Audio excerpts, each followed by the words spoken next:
Hi there, welcome to Rachie OT Mum. It's lovely to connect again. I've got a moment of peace, children are playing, so I thought I would take this little opportunity just to connect and to say Happy New Year. It's the beginning of the year, it's also the beginning of the school year in South Africa. And I've been looking at content to put out for the year and what might be useful for you and what not. And I put out a thing on Instagram just asking for questions or what you wanted to know more about. And one of the things that came up quite a lot was how do you know if your child's okay?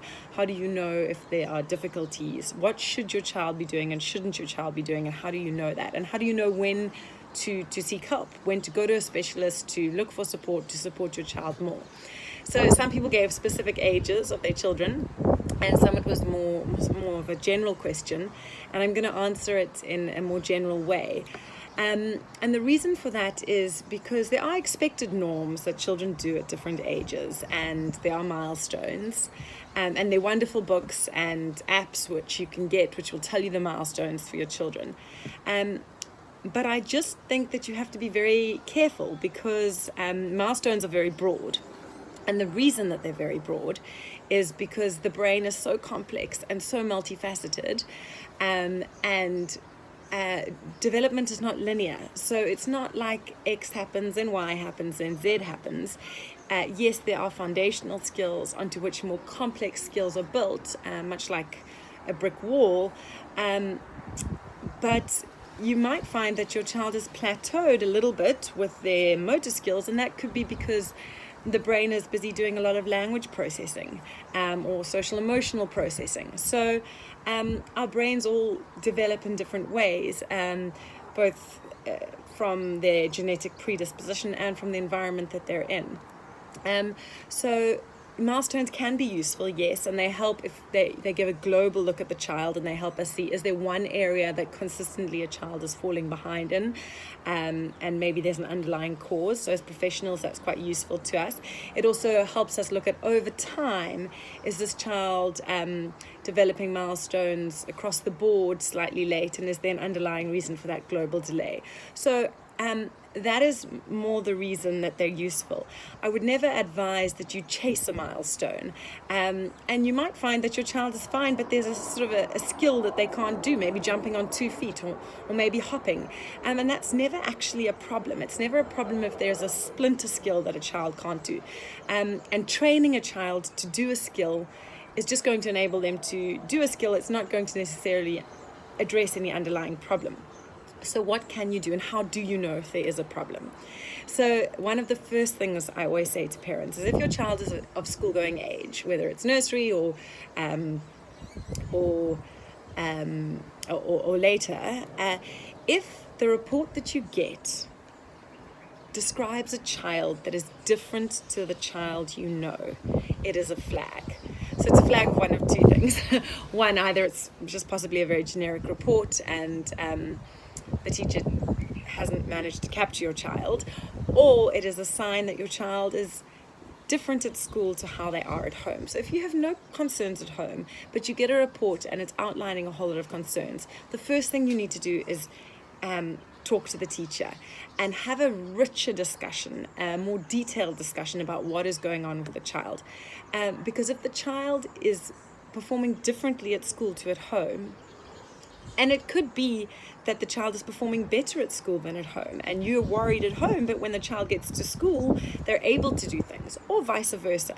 But there is a reason for that, and it could be all sorts of things. It could be anxiety related, it could be environmental and sensory processing related, but that is often a very good indicator. And I think that teachers are much like GPs, and if you think of your relationship with your GP, you trust your GP to be able to signpost you where you need to go, and your GP might not have the skills that all the specialists has, but they have a good understanding of where to send you, and to identify what the difficulty may be. And so having a good relationship with your child's teacher, no matter the age of your child, is really important, because it will help the teacher understand who the child is at home, and also it will help allow the teacher to be able to signpost you to the correct professional. So that is one of the first things that I always say to parents. The next thing is that you should really look for bottlenecks in your day. Now, we all know that there's crazy hour at the end of the day when children are tired and things are too much. But are there other bottlenecks? For example, when my child started school, he was perfect at school. His behavior was great. But as soon as I fetched him from school, and the moment he got into the car, it was meltdown central. He really couldn't contain anymore. And it was such a clear indicator for me that this child was holding it all together at school. And then as soon as the child was as soon as he was in a safe space with mum, it would all fall apart. Now, that happens to all children to a degree. Mum or home or family is the safe space. So whether they're at grandparents or whether they're at friends or at school, when they come to you, you are going to see, and they also know that there's an unconditional love there and they can push boundaries further. So you are going to see that to a degree. But the more extreme that degree is. So for us, a bottleneck was fetching from school. And it took me 2-3 hours to then regulate my child every day until I realized, hold on, something is not working here. And as a professional, I probably should have realized it sooner. But the truth is that Joey is an anxious child and he is very sensory sensitive. And the two go together. And this poor child was holding it all together at school. And then when he got to a safe space, it was a complete bottleneck in our day. All else had to stop, and I just had to work on regulating this child. And when I could see that, okay, so there were things I needed to do to put in place. We actually ended up moving him to a smaller school context, just with more support and where it was safer for him. We introduced some sensory strategies, and then it stopped altogether. So, if you're having these bottlenecks during the day, it's worth looking at maybe if you need support to help sorting them out. And a conversation with a professional can do that.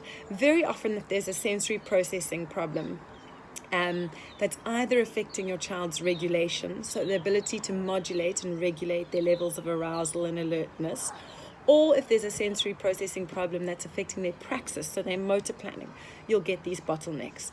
So for an example, if your child has got a praxis problem that you're not aware of, you might find bottlenecks in getting ready for school in the morning, or when everyone's getting ready and you need your child to get dressed and they really, really not on board with you. That might actually be an underlying praxis problem. So it's about going, okay, so my child either avoids getting dressed every day or takes forever getting dressed or is completely defiant when I tell him to get dressed and I end up dressing him. It might just be that there's a motor planning problem and actually dressing is quite a challenging task for your child. So play around with it and go, this is a bottleneck. This is a point that causes tension in our family every day. So what if I take away the pressure? And what if we practice dressing at a time when there isn't pressure? Do I still get that avoidance? If I make it fun and into a game, is there still that avoidance? Are they still struggling? Is there still that defiance? And then if there is, well, that bottleneck might be an indicator that there is a praxis problem. And so you need to then again look for help. So the second thing is really look for bottlenecks in your day, because those functional indicators are going to show you whether there may be an underlying problem. And you can start teasing out from there what it is and how best to support your child. There are norms that children need to achieve within a class year, and these, as I said, going back to the class teacher and the relationship there, teachers will flag, oh, I'm a bit worried about body awareness, the body image is not very good when they draw a picture, or they might say, oh, pencil grip, I'm not sure fine motor skills are on track. So it's difficult for you as a parent to then know, okay, well, is the teacher just very particular about how things need to be? Personally, the education system to me asks in a structured way much more from our children than I think they're often ready to give. So could it just be that they're young and they'll sort of grow out of it and they'll develop? So how do you know the difference? Even things like, when is your child born in the year? Because there's a big difference in development when a child is 5 years old, if you're born in January or if you're born in December. And those norms within the curriculum are obviously allow for that but it is there. So how do you know? And I think that the key thing again is looking at your child's frustration levels and looking at your child's desire and ability to engage.